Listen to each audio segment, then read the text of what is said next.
Children, we will learn the third lesson, electric current. I have done a video based on electric current. We are going to learn 2 or 3 concepts in today's class.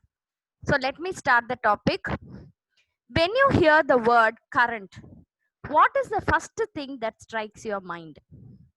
Maybe the first thing will strike your mind will be the rapidly flowing river in some hilly region.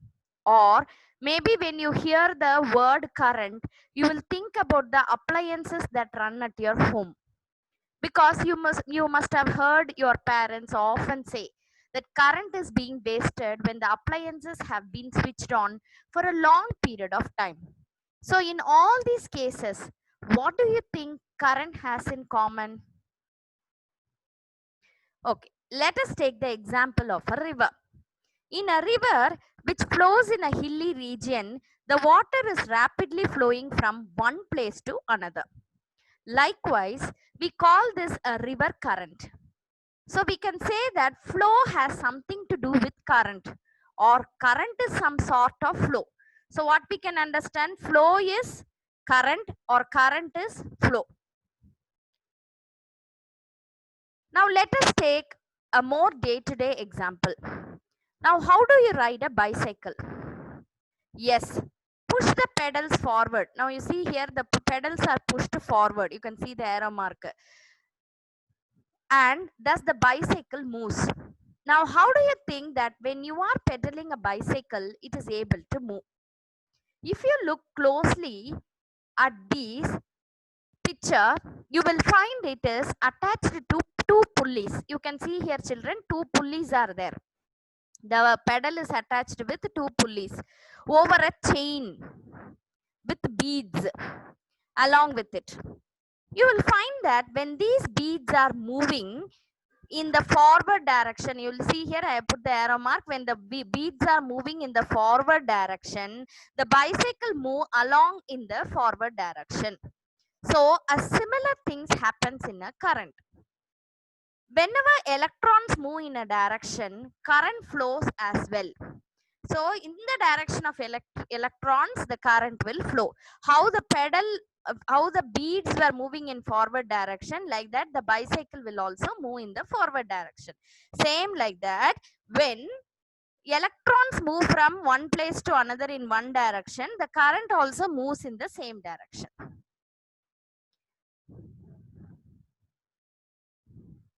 So we consider two oppositely charged bodies. Here you can see here, red color I have represent negative charged body and blue color I have represent positively charged body.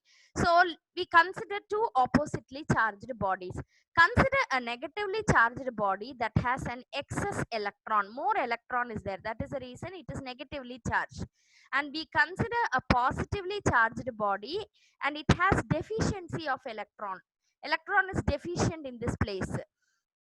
And now when we connect these two bodies, what do you think will happen? Now here excess electron is there, here deficient electron is there, and you are connecting.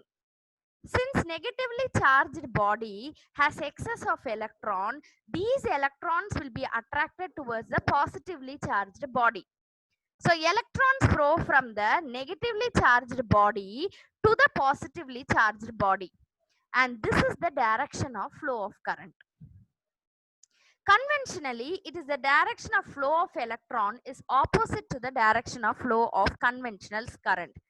So in this case, we can see that electrons are flowing in the direction and the current is flowing in this direction. See, electron is flowing in this direction, current is flowing in this direction. See, the blue color line represents the current flow, red color line represents the direction of flow of electrons. So read it in blue color, direction of flow of conventional current.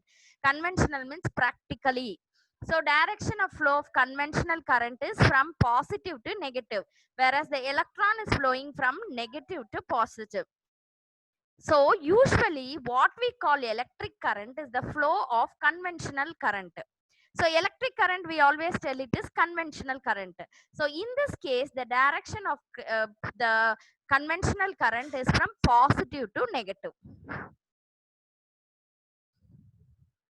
So when electron is flowing, electric current is flowing. When electrons are not flowing, there is no electric current. So when electrons move, electric current is there. When electrons doesn't move, no electric current will be there. So we just now saw that the conventional current is considered to be in a direction that is opposite to the direction of flow of current. You can see here direction of flow of current in red. Red color arrow mark is from negative to positive, whereas the direction of the flow of conventional current is from positive to negative. But how do you think we can measure that electric current? Electric current, which is denoted by the letter I, has been defined as charge flowing, that is Q, per unit time T. So in this way, we can calculate the electric current. It is also called as rate of, whenever you know that divided by T means it is called as rate of flow of charge through a conductor.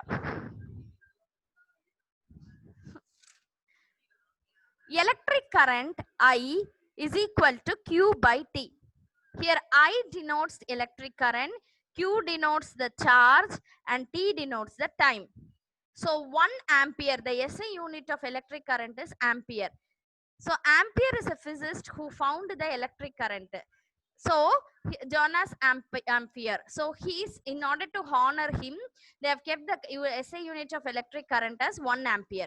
It is nothing but the current that flows when 1 coulomb of charge is flowing through a conductor in 1 second. So you have to, same formula, you have to tell it in unit. Electric current is 1 ampere when the electric charge is 1 coulomb per unit second. So this is called electric current. So what is electric current? It is the charge flowing per unit, Q by T. The formula is I is equal to Q by T, or the rate of flow of charge to a conductor. How fast the charge is flowing in a conductor is called as electric current. We have studied that current is associated with flow. We have seen that whenever there is a flow of electron, there is a flow of current, and the direction is opposite. So whenever there is a flow of electron, there is a current and the direction is opposite. Whenever there is a flow, shouldn't there be a starting point and ending point? So when something is flowing, something will be starting point and some other place will be the ending point. Example, if we consider a waterfall, which is shown in the picture, we can say that the waterfall start at this position, the bigger arrow mark, and ends at this position, the smaller arrow mark. So there is a starting point and ending point for any flow. Water is flowing from a high level. You can see it is above the earth, a high level to a lower level. So there is a definite direction of flow which has starting point and ending point. Now consider another situation. Here you can consider 2 vessels of water. The first vessel, the level of water is much more than the second vessel. Now I am connecting it. When I'm connecting, water flow from the first vessel to the second vessel until the water level becomes equal. So from the first level, first vessel, more water was there. When it is connected, water is flowing until both the level of the water will be same. The same concept only you would have used in your tank. If suppose any house has 2 tank, and if it is connected, in one tank alone water will flow, but the other tank also gets water. How it is possible? It is because of this concept of atmospheric pressure. So we can see that the water level becomes equal. We can say that in the vessel which has a greater amount of water, the vessel which has greater amount of water has the capability to transfer water from itself to other vessel. In other words, we can say that vessel containing more water can actually work to transfer the water from itself to the next vessel. Similarly, if we consider two vessels again, whose difference in water level is not as much as in the previous case, we will see that even in this case, water flows but to a lesser extent. Now consider a scenario where the water level is equal in both the vessels. Now when they are connected, you will find that there is no transfer or no movement of water. Will transfer take place? No, it will not transfer. So vessels here over here have no capability to do work in order to transfer the water from one vessel to another. So actually we can derive a similar conclusion in the case of charges. Since there is a difference in charge, I showed you an example where the charge as positively charged body has deficit electron and negatively charged body has excess electron. So there I showed you two vessels in which one container was having more water and another containing was having less water. Same like that, negatively charged body will have more electron, excess electron, and positively charged body will have deficit electron. So there what happens, the water started flowing from the bigger container to the smaller container. It has its own capability to transfer the electrons from itself to other container. Same like that, here the negatively charged body has the capability to transfer its excess electron from itself to the positively charged body. So I think you are able to compare now. Now consider another example. Now let's say that it is a very hot Sunday afternoon. So what usually happens on afternoon that is quite hot and sultry? You would normally feel lazy, right? And you would normally not feel like doing any work. You would probably just want to lie down or sit on the sofa in a lazy manner. But let us say that your friends have invited you for a picnic. When you hear the word picnic, you actually do more work once you reach the picnic spot. So you are in a highly energized state. Same afternoon, you are in a highly energized state, unlike the lazy afternoon where you had nothing to do and you were in a lazy state. So we can actually compare this with the flow of charges. Normally what happens, you would obviously prefer to lie around on the sofa doing nothing because obviously you are at rest at that point of case. So in this case, you are said to be at a low potential, or your potential to do work is less. So in the lazy state, your potential to do work is less. Similarly, in the case of water vessel, the water in the first vessel, which had more water in it, had the capability or the potential to transfer the water from itself to the next vessel, which had less amount of water. But in this case, when the water level is same, it's ideal, it is in rest state. So there is no transfer of water taking place. Same thing has happened here also. When you are in the rest state, you are potentially low potential, having a low potential, whereas in the picnic spot, you are having a high potential. Now consider one of the body is negatively charged and another body is positively charged. Negative body has excess electron and a positive charged body has deficit electron. Whenever these two bodies are connected, electrons flow from the negatively charged body to the positively charged body. But when electrons had not been discovered, this was considered. It was that positive charge flow from when electrons were not discovered. Before the discovery of electron, what was happening? They considered that more positive charge is there and more negative charge is there, means positive charge is considered to be a high potential and negative charge was considered to be a low potential. So like that they considered, okay, before the discovery of electrons. Now after the discovery of electron, what happened? So they found that when electron was found out, it was considered that positive body is at a higher potential whereas the negative body is the lower potential. But when electrons were found out, they actually understood that the electrons were flowing from the negative charge from negative charge to the positive charge. But we were thinking, that is before the discovery of electrons, they understood that positive charge is high potential and negative charge is low potential. So they told that the direction of the current is from positive charge to negative charge.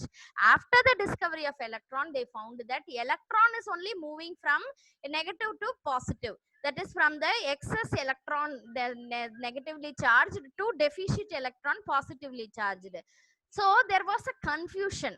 So to avoid confusion, after electrons were discovered, a law was formed that even though the flow of electron is from the negative charge to the positive charged body, the direction of the flow of the convention current is the exact opposite, that is from positive charged body to negative charged body. So electrons are flowing from a low potential to high potential, and current is flowing from, according to the earlier convention, it flow from high potential to low potential. Again I repeat, after the discovery of electrons, in order to avoid confusion, they considered that electrons were flowing from a low potential to high potential. But according to the earlier convention, they also had the rule that current flows from high potential to low potential, that is positive charge to negative charge. So this was considered as the conventional current. So always you remember, conventional current is the direction of flow of current, whereas the direction of flow of electron is called as electronic current. So in current, if you see, there are two currents. That is two ways you have to understand. Convention current is from positive to negative, because earlier they didn't discover the electron. After they discovered the electron, they actually found that electrons is only moving from excess electron, that is negative charge, to deficit electron, that is positive charge. So in order to avoid the confusion, they had both the rules combined. So the conventional current is, that is the electric current is flowing from positive to negative, but electronic current is flowing from negative to positive. Electronic is nothing but direction of flow of electron. So you understand the difference between conventional current and electronic current. Conventional current is only called as electric current. Electronic current is nothing but flow of electrons. I think you have understood it clearly. Okay, next let us understand a certain concept which is known as potential energy. In ninth you would have learnt. Here is a tall building. Now you are taking the ball and moving up the building. You are basically doing work against the gravity to move the ball to the top of the building. You release the ball now. Now the ball moves from the top of the building to the ground. Here the top of the building has a greater potential and the bottom of the building has a low or zero gravitational potential. So if you see, when it is against the gravity, at is the highest point, greater potential energy is there, whereas in the ground there is zero potential energy. So there should be some extra amount of work which is to be done against the gravity when we travel from the ground to the top of the building. So against the gravity, this particular work is done. This work is stored as the potential energy of the ball.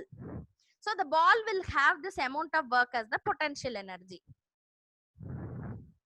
Now same thing you consider in an electric field.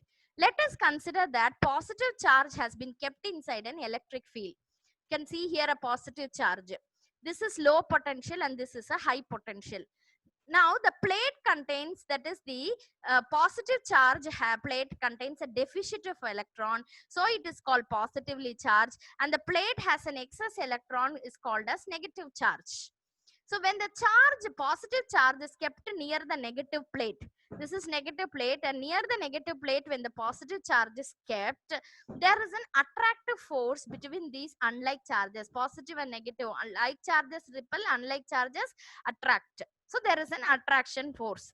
Now I want to move this positive charge from the negative plate to the positive plate against the direction of the electric field. Electric field is from high potential to low potential, but against the direction I am now moving it. So when I move the positive charge from the negative plate to the positive plate, there is certain amount of repulsion taking place, because positive and positive repel.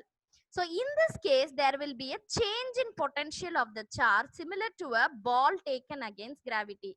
There the ball was taken against gravity. Here the positive charge is taken against the electric field. That is the attractive forces. Against the attractive forces, it is taken. If I have taken this positive charge now near the positive plate, if I leave it, what will happen? It will come towards the negative plate. So I have to do some work against the electric field. Work done is translated into potential energy of the positive. There, the gravitational work done against the gravity was stored as the potential energy in the ball. Like that, work done against the electric field is stored as the potential energy in the charge, positive charge. So this potential energy is called as electric potential energy. So, electric potential energy is the potential energy which a charged object has when placed in an electric field, that is to avoid another charge. So, mathematically, electric potential energy is the amount of work that is being done to move the positive charge against. So, again I repeat, so electric potential energy is the amount of work that is being done to move the charge against an electric field to the amount of work that is being done to move the positive charge against the electric field. And this particular work done is stored as the electric potential energy. So mathematically it is written as potential energy is nothing but difference in electric potential energy by amount of energy.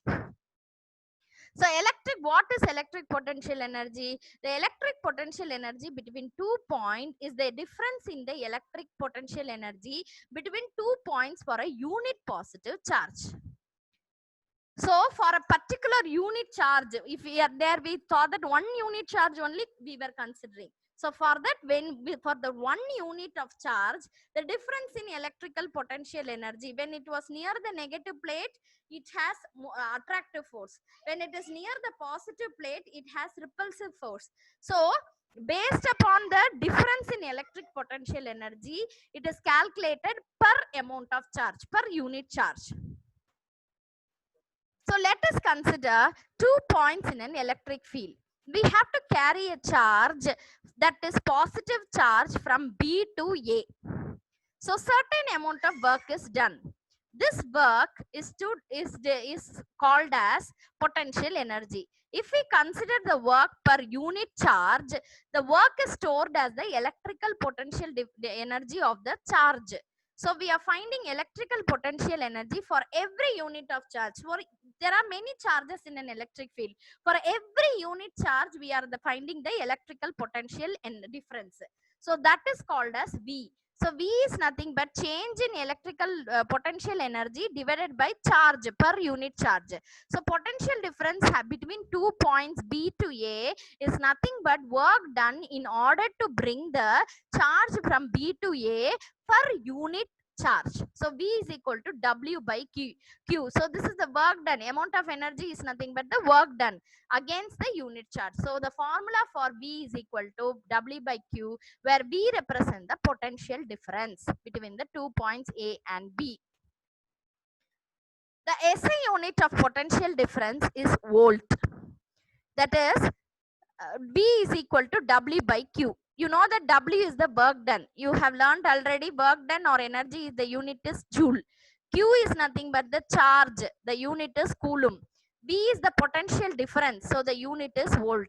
So we can tell that 1 joule of work is said to be done in moving a unit 1 coulomb of charge from one point to another. Then the potential difference is 1 volt. Now we learned the potential difference between 2 points. Now we will learn the potential at a point. At a point we will learn. Now here, there I told you between 2 points B and A. B and A. Now we are going to calculate the potential difference at one point P. So how to calculate? The potential at a point can be defined as the amount of work done in bringing a unit positive charge from infinity to that point. So infinity, whenever we consider, at infinity the charge is 0. So work done to bring the charge from infinity to that point in an electric field is 1 joule. then the electric potential at that point is 1 volt. Again, I repeat, if we are finding the potential energy at one point, in order to understand that, an assumption is made. The assumption is that any point which is at infinity is at zero potential. Why?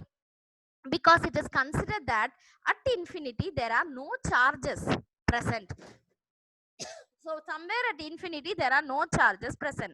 And since there are no charges present, there will be no force on any charge kept at infinity. So this is the reason why infinity is considered to be at zero potential. So here the potential is zero because there is no charge, no force. Now, potential at a point can be defined as the amount of work done in bringing a unit positive charge from infinity to the point under consideration, because we have considered that infinity is at zero potential. So if we have to find out the potential energy at any given point in an electric field, we simply bring a unit positive charge from infinity to that point, and the amount of work will give us the potential at that particular point in an electric field. So before I have told you the potential difference is nothing but W by Q, where Q is the unit charge. So here from infinity, when you are bringing, the unit charge is zero. So here we are considering only the charge is moved from one place to another. So the charge only by Q only we are considering. Per unit charge we are considering. So charge being considered as 1 coulomb because we are considering a unit positive charge. When the work done is to bring the charge from infinity to that particular point in an electric field, that is 1 joule. 1 joule of work is being done to bring 1 coulomb of charge from infinity to the point in an electric field. Then the electric potential at that point is 1 volt. Okay, so potential energy, that is the potential difference, is also named as, two names are given for that: voltage or electrical potential difference. So that is the reason they tell that there is a voltage fluctuation or voltage, this much voltage. Understand that voltage is nothing but the potential difference between 2 points. So there is a difference. So in order to bridge the difference, voltage is needed. So that is called voltage. Potential energy is called as voltage. So we will summarize today's portion. We have learned that there is directly a relation between the current and the flow of current, flow of electron. That is, there is a direction attached to the flow of electron. It has start point and an end point. Secondly, we learned before the discovery of electron, it was considered that positive charge moved from the positive charged body to the negative charged body. That is why it was considered the positive charged body is at high potential and negatively charged body is at low potential. But after the discovery of negatively charged body, the electrons were found to move from the negative charge to positive charge. Okay, so that was the direction of flow of current. Since the convention had already been considered, to avoid confusion, it was considered that flow of convention current is from positive to negative and the flow of electronic current is from negative to positive. Then we learned that the work done to move a positive charge from the negative to positive is stored as the amount of work done. And this is called as the electrical potential energy. So first we learned what is electrical potential energy. Then what did we do? We calculated electrical potential between 2 points. So what we understood, so from the one point to another point, when it is done, the amount of work done in moving from B to A is nothing but the amount of work done, and this is stored as the electrical potential energy in that particular charge. Next, we learned what is electrical potential energy at a point. There only we started deriving the definition of electrical potential energy, that is the electrical potential difference. Before now, till now we were telling it is called electrical potential energy. Now we are comparing two things, so electrical potential difference. So whenever we find electrical potential difference, it is nothing but electrical potential energy divided by one charge. So B is equal to W by Q. That is, the work done is nothing but in moving the one unit of charge from one point to another. So that is how we derived electrical potential difference is 1 volt. So electrical potential difference, other name is voltage or potential and difference, electrical potential difference or voltage, both are same. So it is nothing but work done in moving a charge from infinity to that point. First we considered between 2 points. Now when we are dividing by 1 unit charge, it becomes the from infinity to that point. So we are understanding that W is nothing but 1 joule, Q is nothing but 1 coulomb. So potential energy is nothing but 1 volt. So 1 volt is nothing but work done in moving 1 unit of charge against the 1 coulomb of 1 unit of charge against the electric field. So today's lesson is this much. So we have learned this many concepts. What is electric current, definition of electric current, formula for electric current, I is equal to Q by T. We also learned what is electrical potential difference. That is, whenever work done is done to move a positive charge from one place to another, then this particular amount of work is stored as the potential energy, and since it is charged, it becomes electrical potential energy. Then we consider 2 points. When to one point to another point, when it is moved, this is stored as the potential energy. Since it is stored in the electric charge, it is called electrical potential energy. Then we understood that when there is comparison with one charge, that is when we divide the electrical potential energy by 1 coulomb of charge, it becomes the potential difference. So electrical potential difference is nothing but potential energy divided by 1 coulomb. So potential energy is nothing but here the work done in moving from one point to another. So here, instead of considering one point to another, since it is at infinity, we are taking the charge 0. So from that point to here, when we are considering, we are taking that 1 unit of charge is moved from infinity to that particular point. So we are considering per unit of charge. So V becomes W by Q. So that time only it becomes 1 volt or electrical potential difference. So understand, electrical potential difference is nothing but electrical potential energy divided by one charge, 1 unit of charge. So that is how we derive V is equal to W by Q, where V is the electrical potential difference, or another name is voltage, which is nothing but work done. That is, the unit is 1 joule and Q is 1 coulomb. So which is nothing but 1 volt.